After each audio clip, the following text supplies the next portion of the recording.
Now, traditionally, this is my favourite part of the festival because it's the vindication of 12 months of watching hundreds of short films and deciding which ones I'm going to pick. Now, over the course of the year, we've had loads of submissions, and for those that are familiar with the granola test, you will know that when I have a bowl of granola and I sit down and watch a film, if I finish that bowl of granola, that means that the film is not good. So the shorts you're about to watch tonight means that there's been a lot of wasted granola. But at least you get to benefit from the shorts that we did select tonight. And we're going to kick it off shortly with Double Cross, starring Sam Benjamin. Hey. Afterlife, directed by NFTS graduate Florence Winterhill. Blasted by Elsa O'Toole.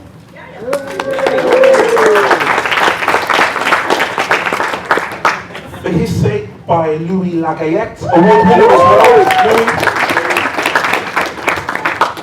Stealing Moses by Martin J. Pickering.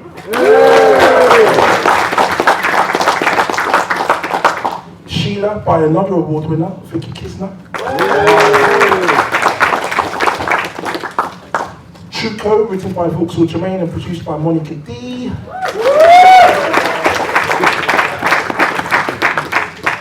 Matter of Fact by Adam Lannon. And last but by no means least, The Good Son by Tomisin Adepeju. Who's just alright.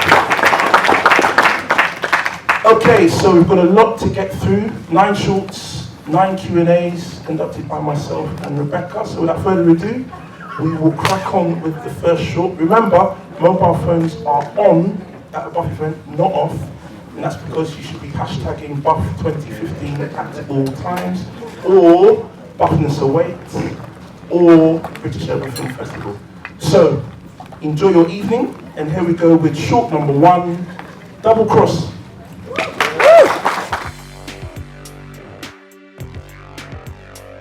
The art of the con isn't just about gambling, or cheating, or taking risks.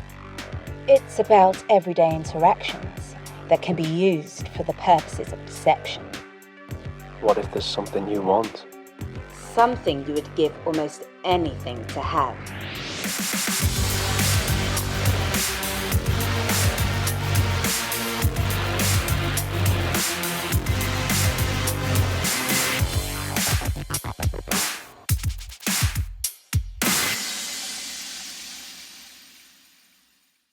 The whole thing was Cardiff Ryan, my conception, and then Sam Bradford, the director, jump on board. And then, yeah, we went to it. And what's it like watching it again? It's because it was premiered at the Lyric Hammersmith Cinema in August, so that was really good. But it's a bit more. It's kind of even more special to be at a cinema like Genesis. I'm, on the big screen, and it's always good to see. And obviously from watching the film, it feels like it's incomplete. Was that the intention? Well, we basically, if we had the budget, we would have just wrote a feature film and made a feature film, but we didn't. But we are looking, so if anyone's in the house. But yeah, so we just thought, what can we make ourselves and keep quite small, shoot it in a day, and we thought, how could we kind of bring a kind of a full-on movie vibe to a short film? Yeah. And when you heard that Buff selected the film, what was your reaction? Obviously, I've got to say it was amazing. No, no, it really was. This is actually the first film that I've had such a big part in terms of both production and on screen that has actually been at any festival. So yeah, I was made up, and yeah, I'm really excited because, like I said, this is the first festival that this film's been on, and any film that I've written or made has been on. So yeah. So thanks to you. Thank you. Sam, everyone.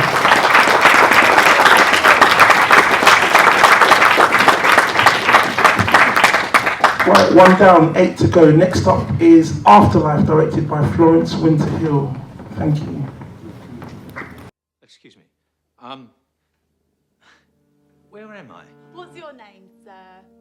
Mark. Yes, and the verdict will determine Martin whether you Stevens. go to paradise. To be honest, I must be in the wrong place. Right. The last thing I remember was being Fine. hit They by are there a any car. qualities Were that you would like to driving a tell me blue about? car? How? Dark blue? I'm a horrible pain. My heart feels like it's beating out of my chest. You don't actually have a heartbeat anymore, Mr. Stevens. Your brain just hasn't realised. I've killed. There may be a tiny problem. Well, I thought that film was fantastic, so good choice, Emmanuel. That was really sweet.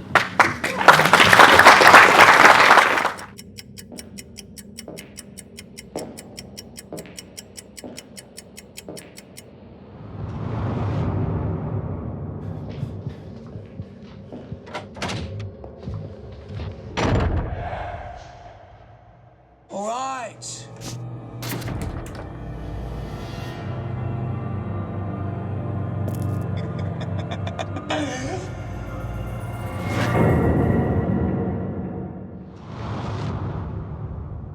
I'd like to start by saying the film's dedicated to Tim Graham, who's the post-production supervisor who died 2 weeks ago. We're all deeply in shock, so I'm going to try and hold it together. Okay, what does it mean? I've got lots of deaf friends, and they told me about the prejudice that they have to deal with on a daily basis. And I was shocked, I was amazed. And I got lots of family in the military, and I heard this saying, better deaf than dead. I didn't understand what it meant, and it's basically this: they take their earplugs out when they're in combat because they'd rather lose their hearing and have one more extra sensory device, if you like, sound, that keeps them alive longer. So I had to marry that with the fact that basically I view everything through a prism of funny.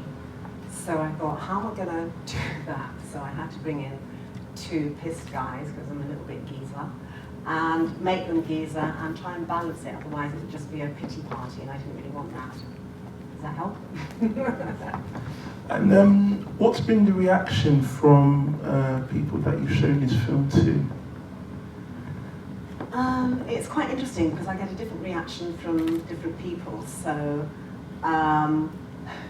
black community goes, oh please, he's not going to be a child molester. There are no black child molesters. White community goes, oh my God, he's going to molest the kid. So I get a divided thing, and then I get a gender thing whereby people are absolutely horrified that, you know, this we just see her hands, and the whole point of that was we just see her hand because they're idiots and they sideline women. So I get lots of different responses to it. There we go. I wanted triplets, identical, so that if one cried, we just go right next. If one went, ah, right next. I didn't have that, I just had one child, and she was amazing. Absolutely, but she bonded with Dwayne Henry, the lead black actor, who's in Hollywood now, is doing great guns. He was in W, Madonna's film. And they just bonded, and I thought, oh, thank you for that, because if that hadn't happened, it would be a nightmare, because working with kids, you get 5 hours. I think that's the legal thing, and after that, you know, you can't have them anymore. So it was hard. It was difficult to work with her, but she was a delight. She was very sweet. And just finally, what was your reaction when you heard that Bob selected the film? Well, I renewed my subscription to granola for the next 10 years. And I thought, why did I eat that extra bun? I'm going to look so fat in my dress. And I was really honoured and thankful, because partly what I should have said about the film is I wanted a black male hero, because I don't believe we have enough of that in film. But you have been, you know, bigging up diversity in film, so I was really honoured, and it meant more to me than getting into the festivals in America, because it's on British soil and I'm British. So thank you very much. I'm really, really grateful. Thank you. All right. Elsa. Next film, For His Sake, from Louis Lagayette. You're really gonna like this. I'm picking it up now, so enjoy For His Sake. Hey. Thank you. Jennifer Townsend? Yeah. Okay, it says that you've recently moved into Tottenham. Yeah, me and my son Tommy. How old's Tommy? 7. And is he in school yet? Yeah, St. Joseph's, year 2. But he wasn't in much last year, he's not doing well. Can I ask what's up with him? He's got leukemia. Okay, as you were aware, you're 21 now, so you're not going to be entitled to teenagers' allowance. But it says that you're working part-time on a minimum wage, so you'll be getting working tax credit. And because your son is chronically ill, you'll be entitled to carer's allowance if you are the sole carer. Can I ask about Tommy's father? Is he still around? No, we've not heard of him for years. What about your parents? Anyone help you? Brothers, sisters? My mum tries to keep in touch with Tommy, like, she'll send him a birthday card, but I've got nothing to do with it.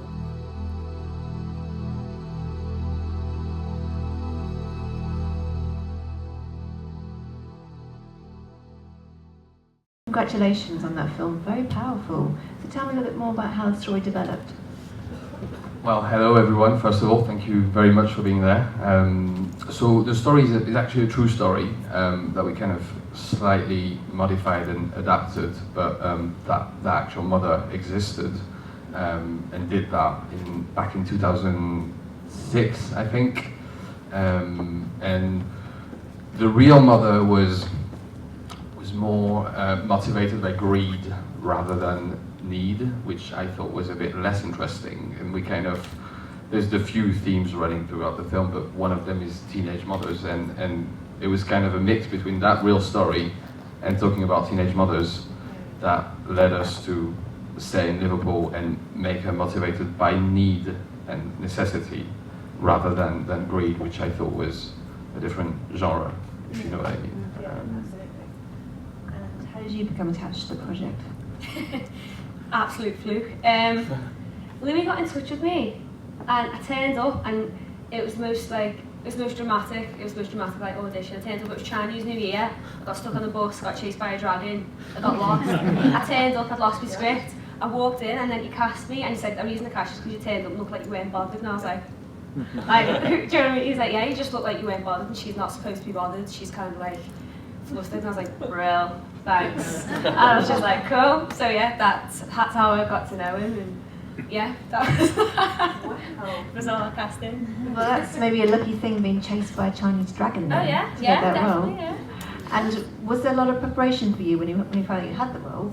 Did you have to do like a lot of research? Did you have to do lots of intensive rehearsals together?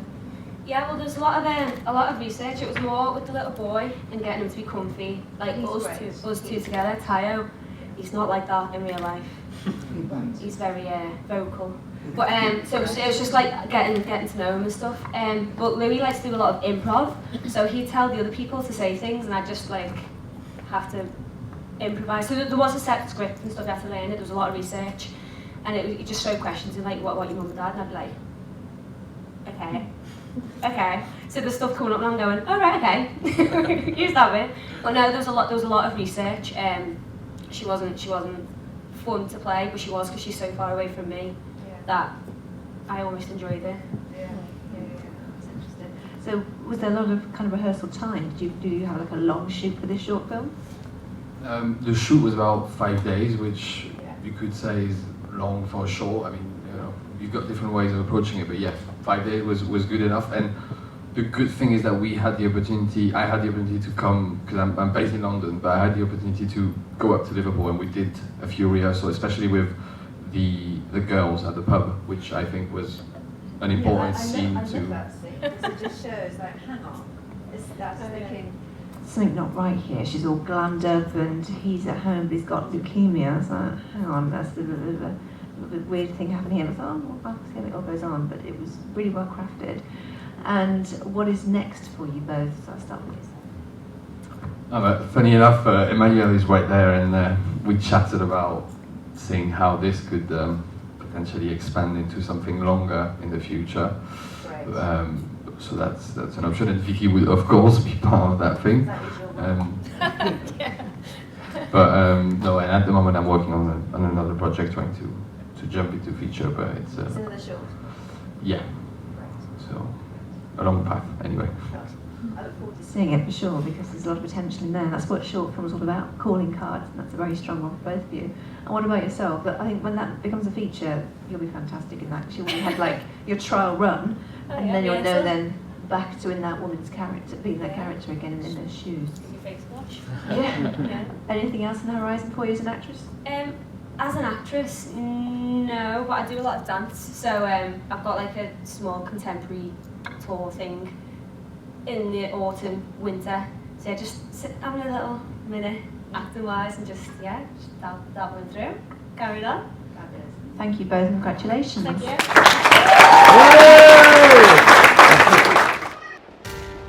Your dad, he's gone, ain't he? And you ain't never been to the seaside. I don't mean to sound weird or anything, but what would you say if I said I'll take you? I mean, I ain't your dad or anything, but as a mate. Yeah.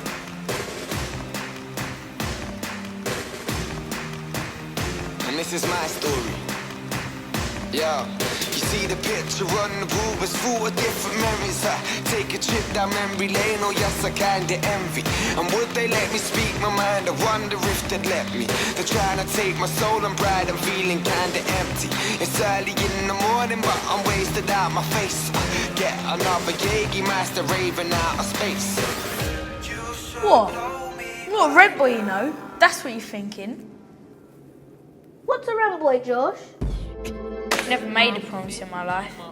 I promise you, I'll get you to see your dad. Cause I've been thinking, I've been thinking, maybe, where do I go from here? And I really don't know why. I don't know why you lied to me. I'll be looking in the mirror. I'll be looking in the mirror tonight. You'll find love. Just settle down with me. Take my hand. It's better now. You'll see. You'll find love.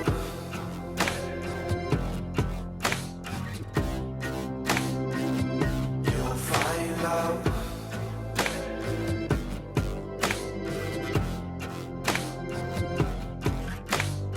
I don't like the games, I don't like to hate. Broken to my heart, yes you did. Right, I'll start with the toilet pervert who's standing over there. Always wanted to say that. Talk to us about that project and working with actors like this gentleman here.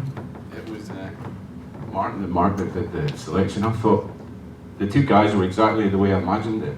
I'd pitched the story at BAFTA and it didn't get picked up, but I was working with Martin and Mark and they liked the story. So.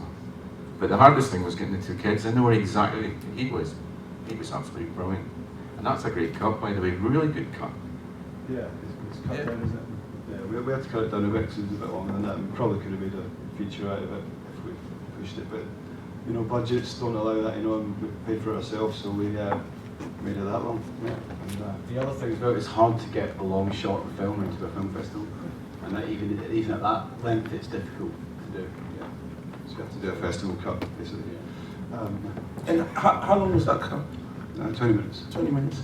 Obviously the film's about brothers, and you two are brothers, so what's it like working with him? It's what goes on in the car before we start work that we'll not discuss, but it's actually brilliant on set. We're one and the same. We look out for each other. I'm his second eyes, he's my second ears, and that's kind of how it works. Yeah, pretty much. Yeah, very much. And start with the show here. What's it like watching that film? Yeah, it's really good because, well, we put a lot of work into it, so yeah, it was good watching it again. So yeah, it's good. And how old were you when you shot that, and how old are you now? I think I was 13 when I shot it, and now I'm 15, so yeah. And Martin, me and you have a history, don't we? Because, yeah, tell everyone about it.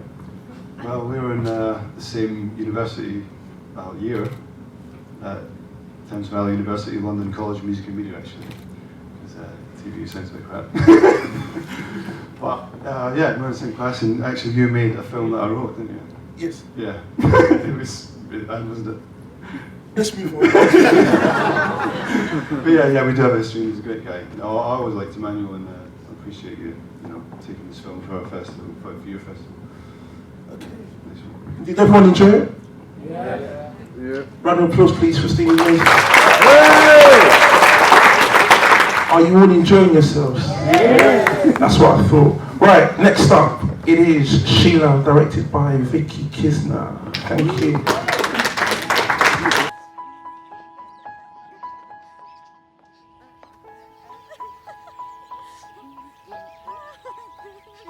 What's the celebration, hey? Ioanna knows you, Parker. Oh, come on. You know you can trust me. Okay, but you have to promise not to tell a soul. I promise. I'm going to be Annie's bridesmaid on Saturday. This Saturday? Yes, this Saturday. So, Mum actually gave you time off? The funeral's on Saturday, and I know it's not my usual day off, but if you can make an exception just this once. I thought your grandma was in Zimbabwe. If Mum finds out the truth, you could lose your job, and then you'd have to go back to Zim. I saw you dancing in the garden with Sheila earlier. What was she so happy about? She's my friend. She's the bloody maid. It's just I hate being lied to. You know what? I hate having to lie. Yeah, congratulations. Tell me a bit more about where the idea and the story developed for the film. I know it's kind of like a very collaborative kind of project from myself and the film in the end, a very nice end credit. How did it all kind of be conceived? Oh, well, I'm from South Africa originally. I was born in Johannesburg, and we left when I was a baby. So we've kept obviously very strong ties with friends and family over there. And Sheila, who's the actual lady in the photo with me at the end, was someone that worked with us when I was a baby. So she was my nanny, and we've kept very close contact. And she told me a story not so long ago, about 4 years ago, about a situation where she had her first job and she wanted to go to her best friend's wedding, and she thought she couldn't get time off, but it was during during apartheid, so it was around 1960. So she was under the impression it was her first job, that she wouldn't be able to get the time off, and came up with an elaborate lie that it was her grandmother's funeral. And I just always saw this very visual story of like, that's a short film, I really want to make that. So yeah, it kind of came from there, and then we extended the story, and Katey came on board with me as well as Guy. Do you want to tell us a bit about the writing process? Yeah. Well, I think it was literally like a week after Vicki and I met at Met Film School that she told me this story. And I think it was last summer, we had lunch on the South Bank, as you do when you're a student. And basically she said, oh, do you want to write it? Because I want to make it for my grad film. And I was quite scared, actually, because I've never been to South Africa. I'm not South African. I kind of thought, shit, this is quite political. But actually, for me, what I saw in it was a really, really interesting relationship between the madam and the servant, and actually we introduced the daughter to have this kind of triangular relationship, and actually without being political, what we were trying to, I suppose, talk about was old South Africa and new South Africa. And the line when she says you can't be friends with her, she's the bloody maid, was kind of the thing we were getting at, but without being political. We didn't want to do a very heavy-handed story, and it was about women learning to trust each other as well. That was like the story. But yeah, we wanted to reflect a little bit back about culture in South Africa today, because it's always been a bit of a sticking point for me that people, still have staff, and some countries do it, and it's a little bit colonial, and I find it really jarring. And I wanted to just show a little bit of a mirror back without pointing any fingers, because it's just the way it is. It's a big form of employment over there, and people earn a good wage, and their children, grandchildren get to go to university, but then some people are still treated badly as well. But not everyone is, and we've remained friends with Sheila our whole lives, and she's literally another surrogate mother for me, so not everyone's the same, and we wanted to just show, reflect some of the story over there. It does feel very authentic, because it's obviously very well written, produced and directed movie, so it feels extremely well judged and very real. I have to say, what was it like producing it in Johannesburg? A bit different to, say, Ealing Broadway.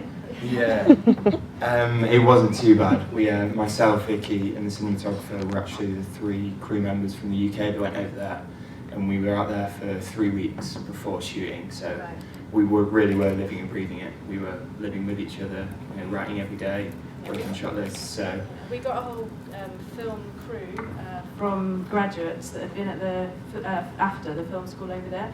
So we had a lovely South African crew, and we cast it for about 3 months from here with an acting agent in South Africa, and then I was doing Skype casting, and then we went and met the people, and then had lovely rehearsals, and I cast it before I went really, and then made the decision once I met the people. Yeah, and they very kindly sent me updates all through January from South Africa. By the fall. Yeah, in the great. South Bank. Right, never gets to go. Next time. Where did you find that beautiful outfit for Sheila? Was it one that... The floral dress? No, her maid outfit. Oh, that's just standard. She picked it up from her shop. The actress actually picked it up. Wow. Where we were actually filming, the staff of my cousin, who we filmed in her house, had the same outfit, the same colour. So it's just, that's really common. Beautiful colours. Yeah, no, because actually it makes the whole film like very, it feels very real, because what her outfits just seems very like, in that kind of time she'd wear that. Yeah, I mean, it feels like it's from the 50s. It hasn't changed, that kind of outfit. But yeah, I guess not everyone wears that. You don't have to wear that. No. It depends where you work or what you want to wear. Exactly. So, Did you find a guy, and was there any kind of issues on set because you were in different countries, what you normally produce when you were in UK? Was there any kind of different kind of laws or anything like that? Nothing in particular. I think the hardest day we all found was being in the car. We had a whole day in the car, which for however long the screen time is, it's about 3 minutes or so. And that was excruciating in the heat. And then obviously you've got all the crew, and I think someone was close to getting sunstroke at one point. They had to step off, and it was so that was probably the trickiest thing we probably needed to preempt a bit better. But I know for next time that I get to go out and shoot in South Africa, so I'm not complaining too much. Yeah. And what is next for all 3 of you? Have you got another project you're going to develop together as a threesome? Yeah. As a production company who have 3 members of the key HODs. Yeah, we've got a few things up our sleeve that we're developing. So a few shorts we want to look at together, and then I'd like to develop a longer form for something set in South Africa again. We've actually talked around a similar theme to Sheila to come as a feature, but talking. Yeah, we're still talking, but developing. Yeah. I'd like you all to give a big round of applause to Vicki, because she won our Emerging Talent Award at the British Film Festival Awards on Thursday for this movie and her previous work, so a big round of applause. It's obvious that she won it. Thank you very much. Why did you choose to see me, Miss Vincent?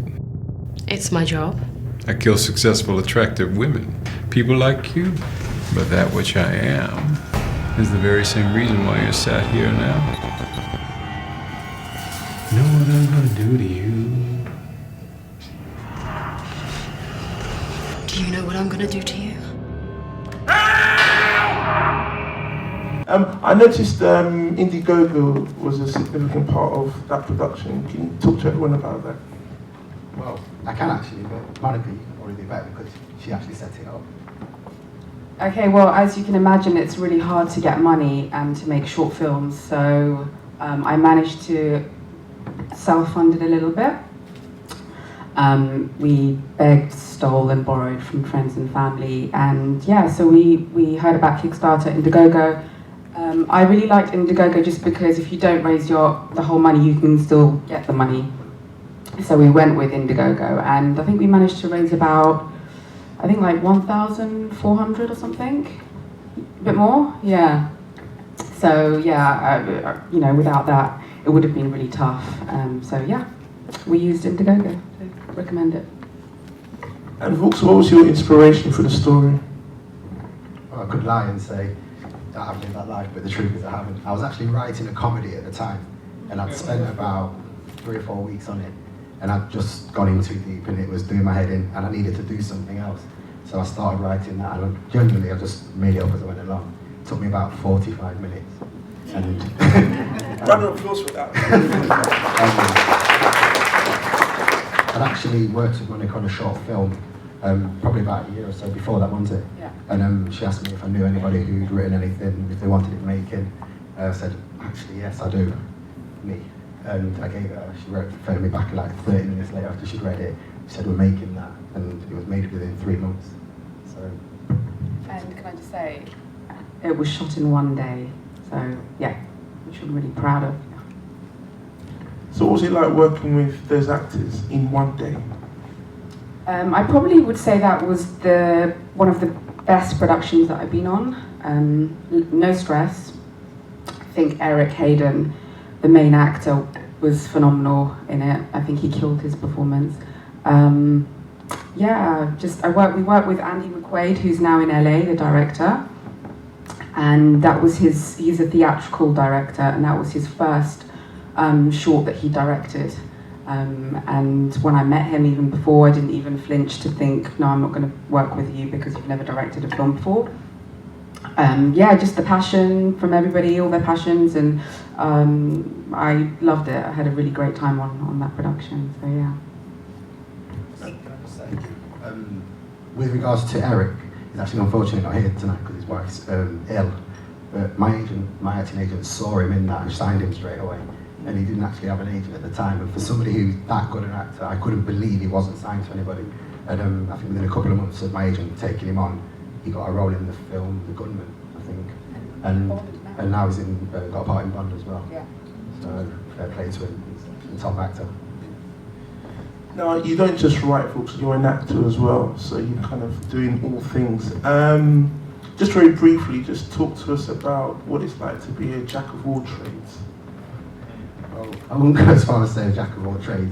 I'm only an actor and a writer. Fortunately, I got the opportunity to work with Shane Meadows, who I'm sure some of you are aware of, in the new This Is England 19. So I think he started last week. I'm in the 4th episode. I came into the acting industry quite late in life. I used to play football for a living, just bringing my way through, but I really enjoy it. And I just think that if you've got a few ideas, try it. You never know what's going to happen. You might meet someone like Monica who believes in what you're doing and gives you the opportunity to see it come to life on the screen. Okay, can't say further than that. For the moment, Vauxhall and Monica, everyone.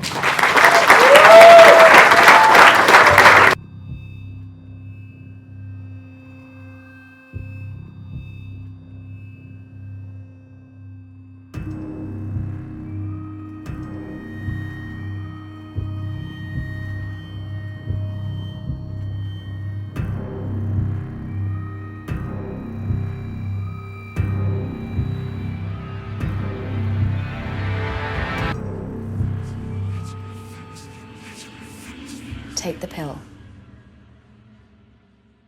Very good. How did you all become involved in the project? So I'll begin with you, being the director.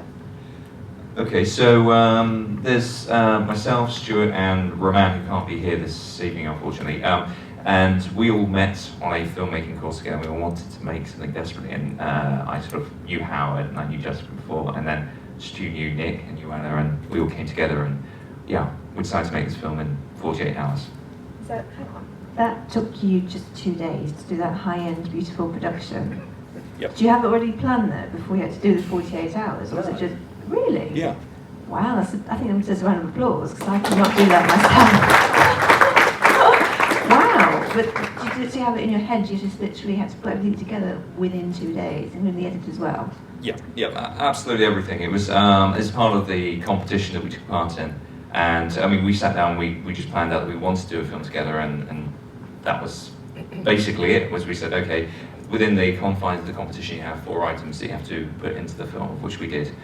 And yeah, we were finalists in that, and so we were really, you know, we love the fact that we were brought on board to be here at Buff, because it's an incredible festival for this to be part of, and the perfect audience. We want people to see this film, you know, a real conversation point. Definitely. Oh, did you win the 48-hour challenge? No, we were just finalists. Shortlisted. Well, I don't know what could have topped that, but congratulations again. I like what I So tell me just about your involvement in the film. How did you become attached, and what was your main role? I met Adam ages ago in a director's course, and he hit it off from the get-go. And we always wanted to work together, so he said, look, can you book this date off? I can't tell you much. Yeah, and then literally I came down, didn't know a script, didn't know anything about it, and literally didn't know a script, didn't know, yeah. And they gave me the script on the day, I just literally just, it's lovely. They're a really good team actually, I really like working on them, they're really nice. You know, after sometimes you work on a project and you don't get to bond with people afterwards, but these guys have been really cool to me, really good to me, so I really Brilliant. And well done to you producing that in 2 days. Thank Should you. tell us the pressure you must have been under.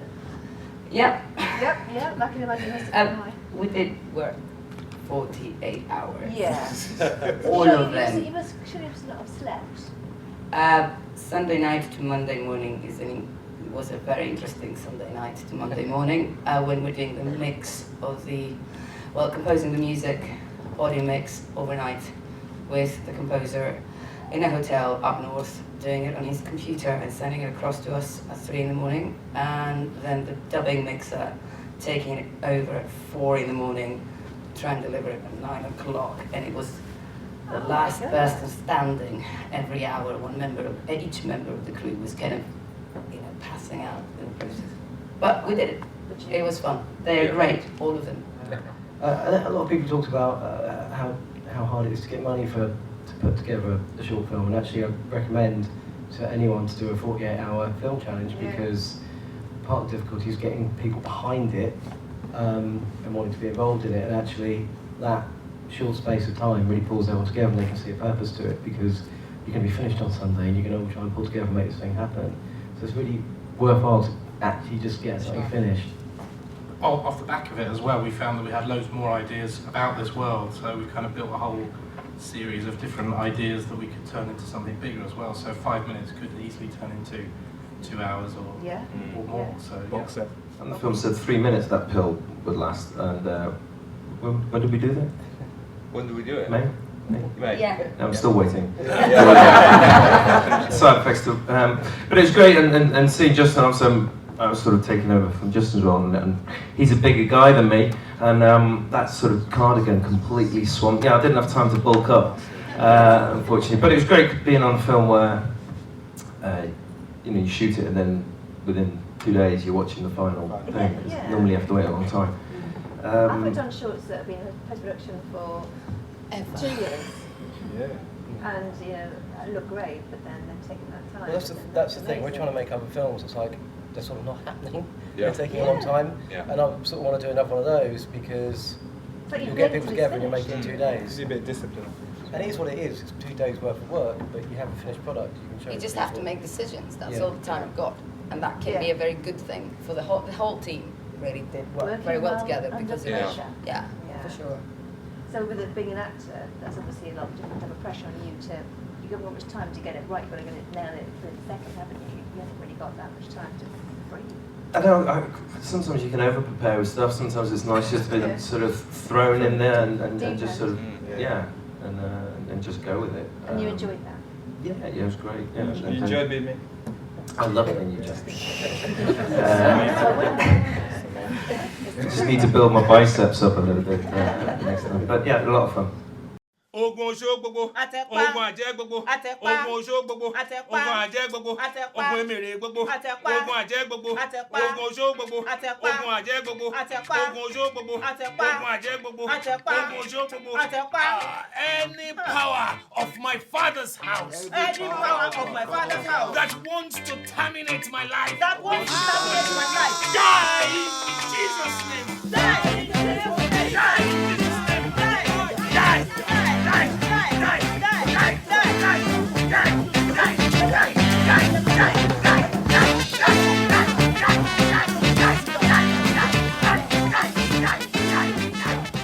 I think it's probably my most personal film, absolutely, because it really conveyed a lot of themes that that was kind of close to me. Because I made some films before, but they weren't personal. I think filmmaking is a personal medium. You have to make films that you care about, and I think this is probably the first film that I really care about. I watch it now and I'm just like, oh, crap. I really care about this. So yeah. And as you're sitting there and you hear the reactions to the film, what does that mean to you? Oh, it's awesome because I mean I think the audience really makes a big difference because I watched this with in my church actually. They were shocked and pissed off and angry. They would shout, get up on the stage, like what, Whereas with this audience, it's very relaxed. It's just very, very different. So that's an incredible experience just to watch it with a very multicultural audience because their reaction is always very contrasting. Whereas just don't play films like this in the church, Pentecostal church as well. They're going to go mental. They were like, what? A white girl? What the hell? It's crazy. I was just wondering, did you have body armor when you showed this film in the church? Did you protect yourself? I was sat at the back, so my mom bowed on her head. She was, oh my God, my son has made this film, and everybody's going crazy about it, and it just wasn't. But I wanted to get their reaction because obviously, it explores African themes, and an African church is the perfect place to actually play it because then you can see how they react to it because. It's really about them, and it's my culture. It's and I just want to see how they would, I think it was really important that they understood it because, and they could perhaps reflect with it. Some people agreed with the mother, which was very shocking. Some didn't. So it was a very interesting experience just to watch it there. It was And has it been shown in Nigeria yet? No, actually. I mean, I sent it to. Afrif, I don't know if you heard about Afrif, the African Film Festival. I sent it there, and I hear back next week. So hopefully, because that'd be incredible. Because it's a Nigerian film, and to just play back home in my country would be incredible. Just to see, again, I would have to go there and watch it. It'll probably be like my church, same experience, kind of people shouting and cursing, I mean absolutely, because it's only been playing here, and I think it's played at the US as well. But yeah, not in Nigeria. So. And I believe it's going to be shown at the Aesthetic Short Film Festival. I wish actually, no, I was this close to get it in, but didn't quite make it. But no, I didn't. Maybe next year I'll send the film again, and they can watch it again and see if they like it then, perhaps. Hopefully. I'm sure they will. Now, I noticed a certain Vicki Kisner in that film. She's everywhere, is Vicki.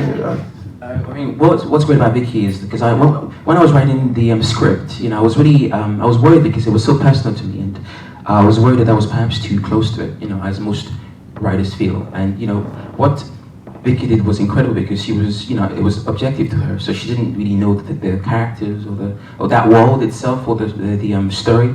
So what she gave me was very invaluable because she really kind of like broke down the film, and she said, this is working, this isn't working. Like I would send her notes of stuff. She'll write me back straight away. It's just incredible the love she has for this film. This is why she's credited twice. I don't know if you saw that. Her name was on there twice. But she really helped me a lot in this film. So I just want to thank Vicki for that. It was an awesome experience. So, what's quite interesting is we went to the same film school as well. So I think what's great about film school is just you can grow as a filmmaker, you can learn a lot, and just work with people that care about film like you. Vicki, Guy, Katey, Francesco at the back there. We just love film, and just Met Film School was just great for that. So what's next for you? More films to show to people in church, or? Actually, quite interesting. I showed my grad film at my church. I didn't learn from the first experience. I thought, okay, this film. Perhaps they'll see it, it's not a comedy, it's very, very dramatic, so I thought, okay, let me show this film in my church, and they had exactly the same reaction, it's probably worse. They just said, Tomisin, never show your film in this church again. They didn't say that actually, so I was just kidding. But my grad film is currently in post-production, so it's playing at Vauxhall Film Festival, which I'm going to New York on Tuesday. So that's just going to be awesome, just to see, because my grad film is about a man, Nigerian man who takes his wife who's dying of cancer to an African church because he thinks that God can save her. Again, it's very similar to this film, but it's much more dramatic. It's not as personal, but it's probably more, perhaps, it explores very key themes that are quite close to my heart. And I just think faith healing is a very mesmerizing topic. And and the film it's not finished yet, but when it's finished, I'll send it hopefully here next year. You can watch it here. So. Not hopefully, definitely. Yeah. Submitted to both. Audience, any comments, reactions to this film? Questions at all? Yeah. Yes. It's just surprising how unfortunately realistic Yeah, it is. the storyline is. It's very sad because in Nigeria, I mean, a friend of mine told me how she's 40 years old. When she married her husband, because she's Yoruba, her husband was from Igbo, and her family didn't speak to her. And I mean, up to now, they don't even talk to her because they felt that she did something that was kind of like morally wrong.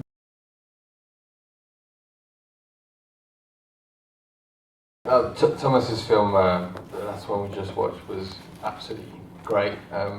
Thought it was very powerful and simple yet very complex. Sheila was also a great film. I wouldn't pretend to be able to like any of these films, but they were of all the great films we had tonight, definitely the ones that I really liked. I loved all the films, and I always, especially seeing so many in quick succession, there's a bit of digestion that needs to happen. But I will say, just from a personal point of view, one of the standout films was this gentleman here, because I'm actually originally from Merseyside, and that's one of the first short films I've ever seen set in Liverpool. I spoke to him before, so yeah, it's that kind of, it kind of struck a few personal chords, just in terms of the kind of the area and the culture and things like that. So that's the one that I'm kind of reflecting Was on. it very realistic to what it's like in that area? Yeah, it's kind of, it's very realistic to a certain side of the area. I mean, like, when I think about my family, there's like one half of the family that would totally not be like that, but there's another half that totally would, you know, in kind of, you know, the scene in the pub, for example, there's, you know, that's very, very real. Well, I'm kind of repeating it here a bit, but yeah, The Good Son, I really like that. Many reasons. I kind of wanted to know what happened to them next. You know, you want them to live happily ever after, but you have a feeling they might not. So I guess we need Good Son Part 2, don't we? I'd like to direct that, I think. I really love Louis' work. I think that hit home a lot of stuff as well at the moment, sort of the social commentary on what's going on with the, you know, a lot of people kind of pointing fingers at the moment and sort of saying, you know, who's claiming benefits here, what's going on with migration. And for me, it's an idea, something that I'd love to develop and go further into. Sort of when there are questions now, people are going to seek benefits and they're saying, how come I can't get benefits, but they just come in the country and they can, and what's going on? So yeah, for me, I mean, I loved all the films tonight, but for me that just set loads of stuff going up for me. Martin? I think for his sake as well, for me it's quite cool. I mean, it's kind of like what you were just talking about, sort of this kind of, you know, blame culture and, you know, like people who want benefits and things like that. I mean, so that addresses some good issues, but it's hard to say what film you direct because you direct a certain style and then you have something in your head. So, but The Good Son as well was just amazing. I thought really well done to the director. So that's it. Vicki?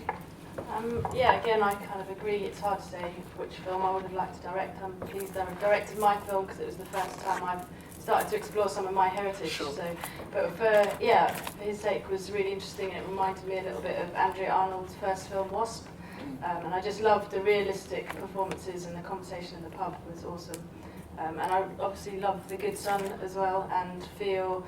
I always wanted the parents to pull up in the car when they're at the bus stop, and I was always sad about that it was a tragic kind of ending. But it's but it's very realistic. But everyone's films were fantastic, and it was a really good selection. So thanks. Monica? For me, it was for his sake. It sort of like strings you along, and then at the end there's a twist. I would love to have produced it, not directed it, but and then The Good Son, just because obviously being African, there's, you know, it's quite inspiring, and I'd love to one day, you know, make a film where I could explore African themes from my country. I'm from Ethiopia, and I'm yet to do that. And I think watching The Good Son, and you know, I've got a lot of Nigerian friends, Oh, brilliant.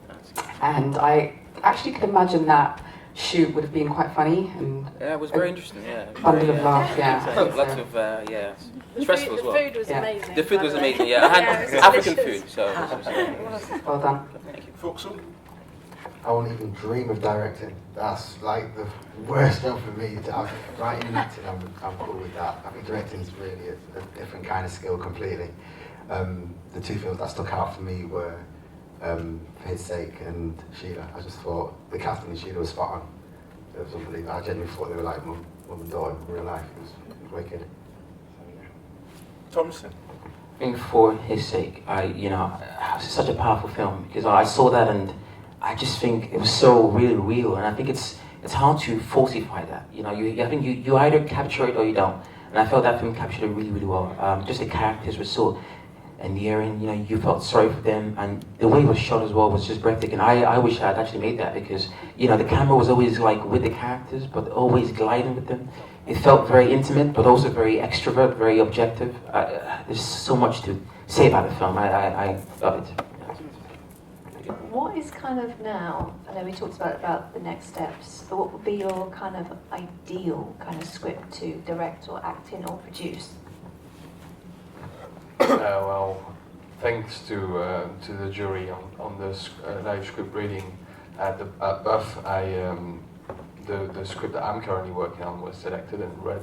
So that's, well, again, as I was saying, we'll see what happens. It's still a very, very long way, but at least it's a thing about gentrification, which I would like to do next. So we'll see how that works. So. I'm going to dodge the question by saying that being an actor is all about acting in any kind of genre or any style of movie. If it's well executed, if it's well written, if it's a good story, then I'm sure any of the actors in the house would agree.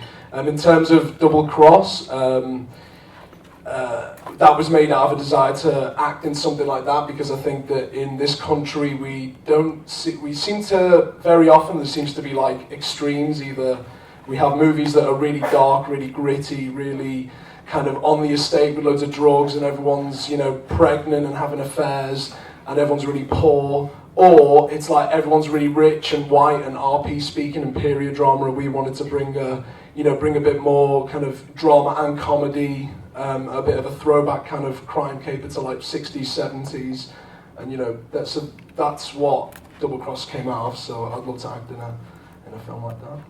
Excellent. Right. Bad Sex.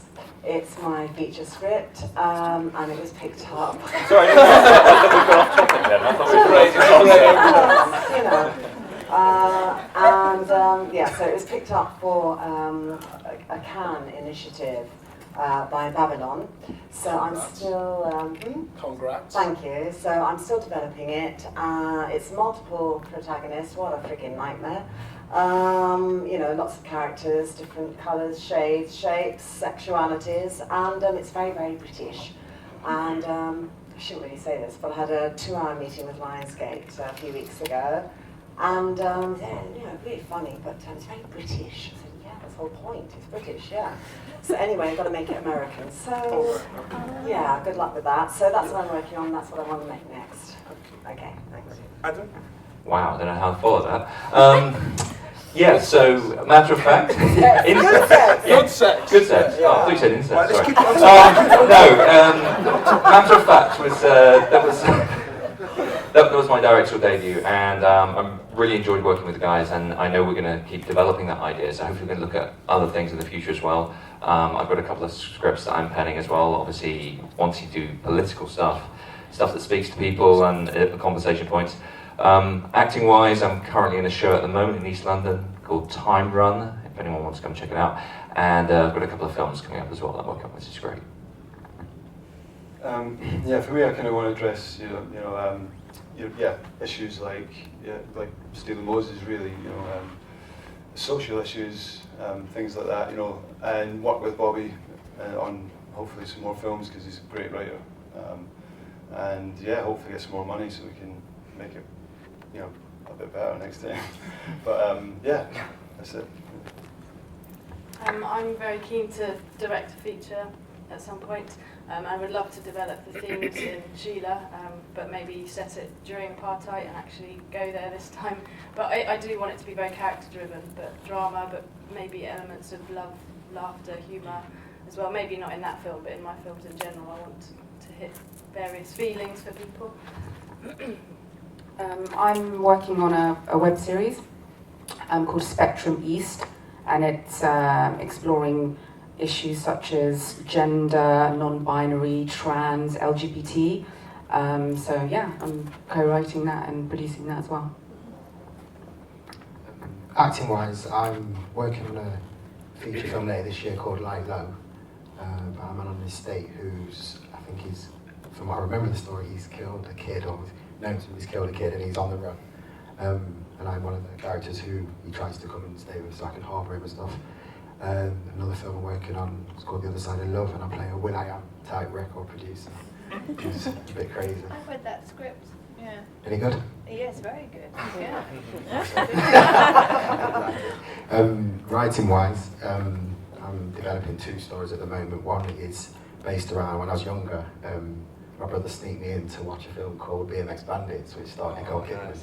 And the whole day, I just remember shitting my pants. That was about an hour. And I still remember those feelings to this day, so I'm trying to work something out to find the money for that, hopefully. And I was also at a boys' boarding school, so I was a bit naughty when I was a kid. So I'm hoping to develop a little 3-part series about my time in an all-white boarding school in the late 80s, early 90s. I don't know, obviously you've heard about the Boko Haram thing going on now. I don't think it's been properly covered in the media, and I think I really want to make a film that really conveys that, and really I think because it's affected loads of families back home, and I think it's worth exploring in film. So hopefully I do that by Christmas time, if not early next year. I don't really need that much money to actually make it. I realize that because it's going to be back home, I have friends there, so I can always get, and it'll cost me like, I don't know, £200 probably, or less. But yeah, I mean, there's that, and then I think perhaps the Good Son might possibly be a feature as well, possibly, because I think I really want to explore, because I mean, everyone has, I've always been asked, what happens afterwards, and and loads happens afterwards, so I think it would be good to explore that in a feature. Similar style as well, and similar kind of like theme and mood and tone as well. So, and I also want to do more TV work. I'm really ambitious. I just want to do everything. I want to do more TV as well, because I think I love film. I think film is incredible. There's nothing like it. But I really want to explore TV because it's an avenue, and it's a way of being seen by people that are quite important. I think short films are great, but I really want to progress as a filmmaker, and I think TV is a great platform for that. So. Yeah, we researched it, and it's actually deaf audio, because when people lose their hearing, people assume that they can hear nothing, and that's not true. They do hear, vestiges, little bits, and they found people who had lost their hearing completely, but then regained it. There are very, very few, but some people do exist, and they got them in a studio, and they said, "What does it sound like to be deaf?" And they were able to reproduce it, and we actually got that from deaf charities, so it's properly researched, and fiddled with it in in audio post. Basically, I tried to research and went via Ministry of Defence. I actually got kind of past the fence a little bit because I got military family, so I was given access. But the thing is, people won't talk about it because obviously there are lots of,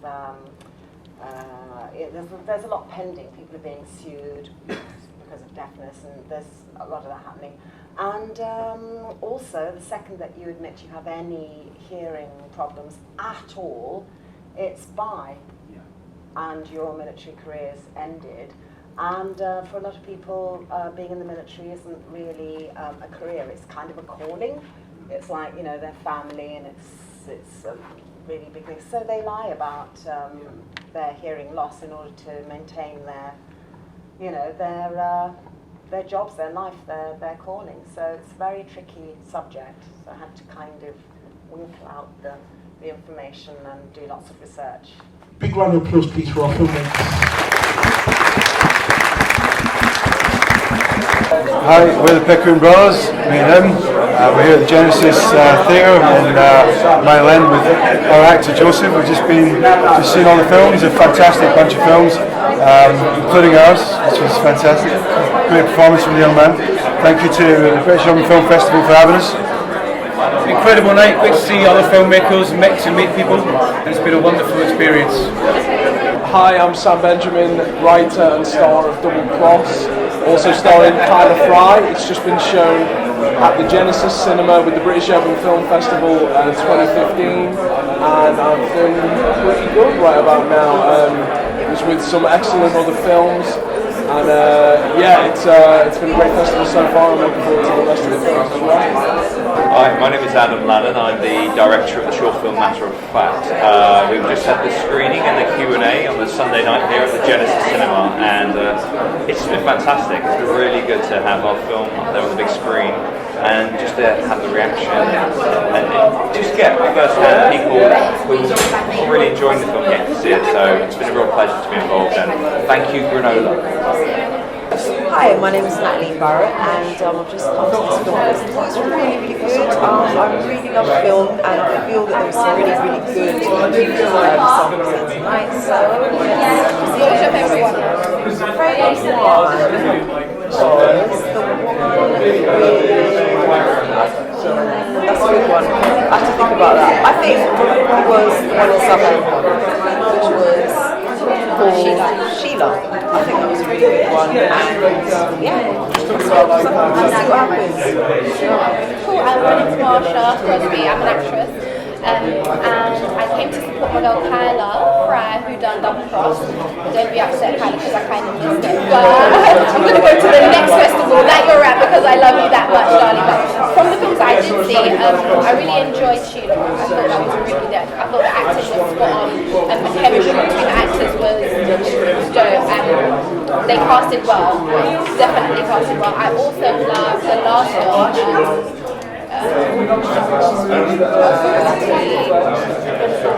Which one was it? Oh, The Good Son. The Good Son. Yeah, I thought it was such a good representation of just culture.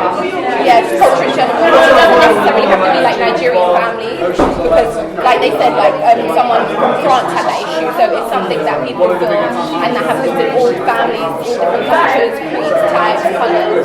So I mean, it's good. It's interesting to see what people are thinking and what people are doing, and it's only inspires me to do more and maybe get on my writing game as well and see what I come up with next year. You know, I could be signing up there too. So you never know.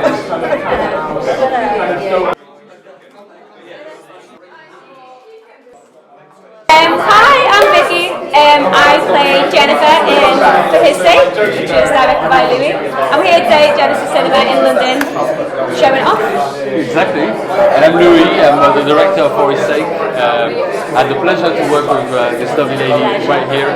Played an amazing part in the film. Has been amazing. It was great. It was a laugh. It went down well, we think. People seem to like it. Exactly, and you know, big thanks to Emmanuel. Emmanuel, British Film Festival, Genesis, who did an absolutely fantastic job there, who's done great work at the festival. Thank you so much. It's been an amazing experience to be here. I was the producer of Sheila and the production manager, I suppose. So I'm the first assistant director, so I coordinated the shoot out in South Africa that we had, which was 3 weeks prep time, and then a 4-day shoot out there, and then coordinated all the pre-production home development of Katey and Vicky's script together. I guess that's a good point. Please pick it up. Yeah, the story is based on a true story that happened to a close family friend of Vicki, the director. She came to me with the story, talked to me a bit about it. She's wanted to make that film for a long time. So we talked a bit about it, and I was just really, really excited by the whole premise, by the characters, by the fact that we were making a film in South Africa, and it was a really unique opportunity to make a really great film. And some of the subject matter was really interesting. It was a really interesting dynamic between three women in a very unique domestic situation, very unique political situation in South Africa, plus actually exploring some really common themes around truth, around trust, and so I couldn't wait to get on board and write it. And it's great for us to be here tonight at Buff, sharing the screen with 8 other short films, all of which were incredibly high standard that we all really enjoyed. So congratulations to everyone else at Screen Time.